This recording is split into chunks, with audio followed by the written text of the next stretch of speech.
Muchas gracias, señor presidente. Gracias también al señor consejero por asistir a esta sesión.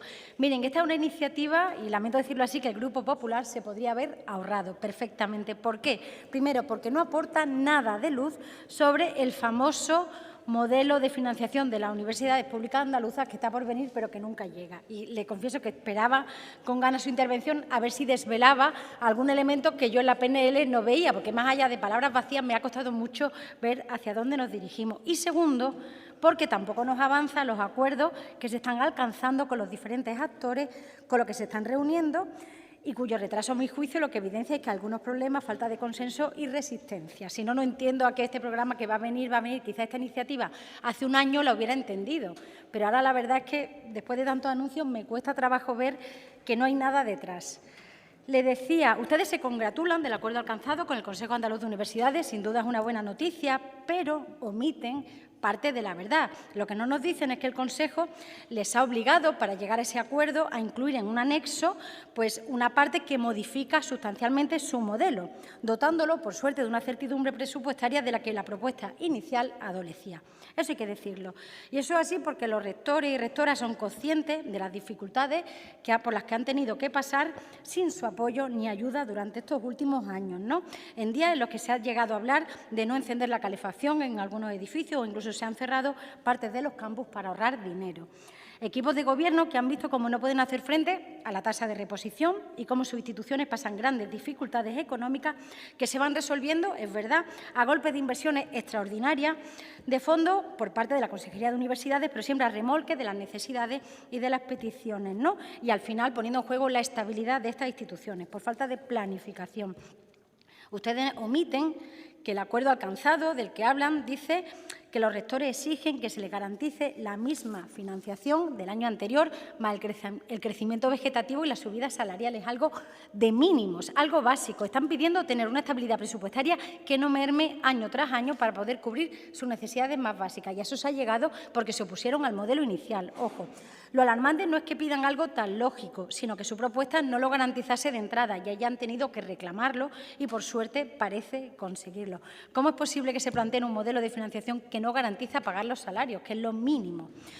O no saben de números o, en realidad, lo que persiguen es una universidad pública cada vez más precaria.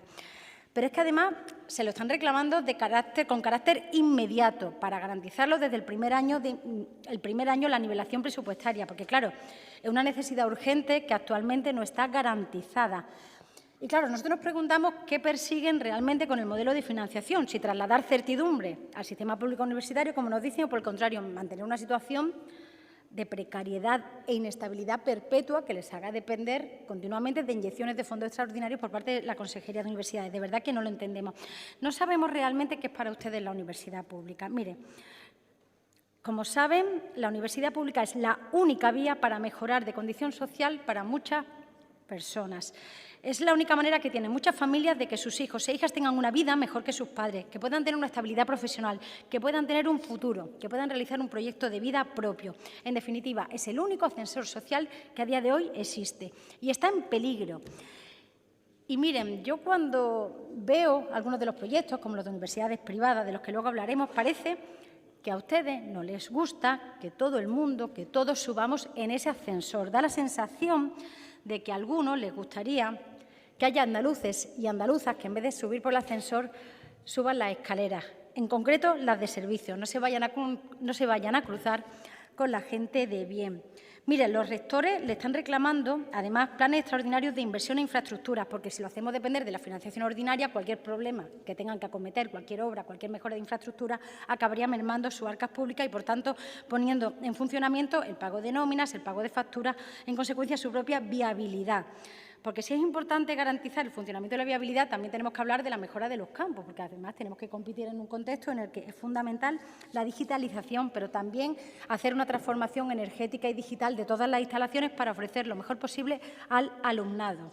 Pero mire, vamos a hablar de cifras. En 2023 el presupuesto para las universidades fue de unos 1.687 millones de euros y se prevé que en 5 años alcancemos los 1.800. según tengo entendido, es decir, unos 113 millones más según el nuevo modelo. Miren, eso de entrada es positivo, obviamente, pero si vemos el crecimiento de la inversión en estos años, a lo mejor ya no es tanto. Es decir, en 2023 la inversión ha supuesto un aumento de más del 7% con respecto a 2022. Creo que eso es así. Y, sin embargo, ahora se prevé ese 7% en los 5 próximos años. Es decir, estamos presumiendo de un aumento en el presupuesto, un aumento en la inversión, que ahora se va a ver frenado y nos gustaría saber a qué responde.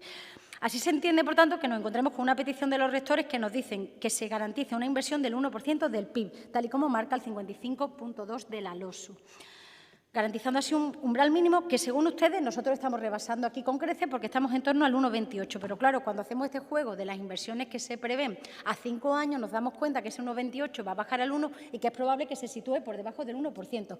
Y ahora entendemos por qué le están reclamando al Estado central nuevas transferencias para cumplir con lo que establece la LOSU. Y es que ese es un problema. A nosotros nos parece que ustedes ven en la inversión en universidades públicas, ven coste, ven gasto, pero no ven inversión. No ven inversión. Y ahí nos parece que está la clave de bóveda del problema. Mire, el modelo anterior, que fue fruto de su gobierno en coalición con Ciudadanos, generó una necesidad de extras de financiación de 21 millones de euros que, como he dicho antes, tuvieron que inyectar de manera extraordinaria. El modelo necesita suficiencia presupuestaria. No necesita aportaciones extraordinarias. Necesitamos saber que las universidades, los equipos de gobierno pueden pagar las nóminas y pueden atender, además, nuevos proyectos de investigación, que es una de las misiones esenciales de la universidad, investigar. Y aquí tenemos más dudas sobre su modelo. Por ejemplo, esta última semana hemos visto, y estamos felices por ello, seguro que ustedes también, cómo la Universidad de Granada se encontraba entre los primeros puestos de la Universidad Española dentro del ranking de Shanghái. Fruto, pues de muchos proyectos de investigación, como el del acelerador de partículas, por ejemplo, y fruto, sin duda, del esfuerzo de muchos años y una trayectoria consolidada. Pero hay otras universidades andaluzas que no tienen tanta suerte y que no se sitúan en esa situación. La pregunta es, ¿cómo se va a solucionar en este modelo el actual desequilibrio que existe entre las universidades públicas andaluzas? Es decir, teniendo en cuenta que los resultados obtenidos, está muy bien que se tengan en cuenta para la financiación, ¿no vamos a acabar perjudicando a las universidades que no están tan arriba? ¿No vamos a acabar situándolas cada vez más abajo porque se retroalimenta los recursos que recibe en función de la posición en la que está? No lo sé, pero me parece que es algo que tenemos que tener en cuenta. Como antes decía el portavoz del Grupo Popular, el gasto en universidades no es un gasto, sino que es una inversión porque se multiplica. En concreto, el sistema universitario andaluz es el origen del 3% de nuestro PIB. Es decir, que al final revierte mucho más de lo que se aporta. Pero seguro que podríamos hacer mucho más si se le dotara de más recursos. Y mire, esto se lo digo porque, por un lado, me plantea problemas. Tenemos las universidades públicas que se están quejando realmente por la situación financiera que tienen, falta de estabilidad sobre todo y falta de suficiencia, obviamente. Hay un sistema de financiación que no acaba de llegar. Nos plantean una iniciativa en la que se nos dicen un montón de vaguedades de yo soy honesta, todavía no sé qué vamos a votar, porque es que como no conozco el sistema y apenas me ha dicho grandes palabras con las que podría estar de acuerdo, pero es que me gustaría ver algún papel donde se hubiera alguna precisión más y no tener que andar pidiendo a las personas que van a las reuniones una a una que me den la información. Me parece que no es serio. Y para colmo tenemos el gran fiasco de las universidades privadas, de las que ya hemos hablado, y esto no es un sistema político de ¿qué entendemos nosotros por el papel de la universidad privada? Que también, sino porque tenemos dos universidades privadas que con menos papeles que una liebre se van a implantar en el sistema público universitario, en el sistema universitario andaluz. Entonces, a nosotros nos hace pensar que detrás de eso lo que hay es una intención clara por, primero, ir ahogando poco a poco las universidades públicas e ir aumentando la oferta de las universidades privadas. Y no es verdad que el Gobierno esté obligado a autorizar las universidades públicas que cumplan la ley, sobre todo porque, y eso ya lo hemos hablado, en el caso de las que están ahora en tramitación, no la cumplen. Mira, nosotros abogamos por un modelo de financiación que sea solidario entre todas las instituciones universitarias andaluzas, obviamente que tenga en cuenta todos esos elementos que se nos dicen que van a tener, pero que necesitamos ver concretados sobre el papel para poder pronunciarnos sobre ello con cierto criterio. Un modelo que modernice las instituciones, que permita realizar una transición ecológica en campos modernos, eficientes, con una oferta ajustada a la demanda.